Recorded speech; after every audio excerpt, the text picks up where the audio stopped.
Aim. Making water pump with air pressure. Materials required: water bottle, straw, balloon, beaker and water. Procedure: take a water bottle, make a hole, take straw and put it into hole of the water bottle.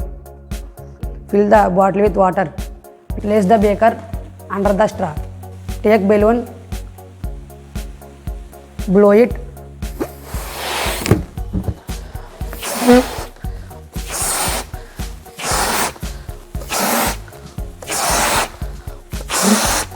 Fix the bottle.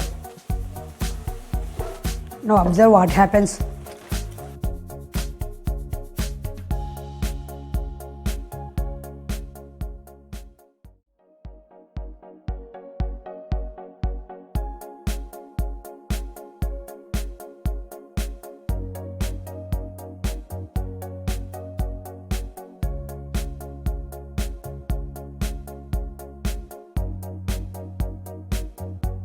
Observations: the air in the balloon pushes the water from the bottle.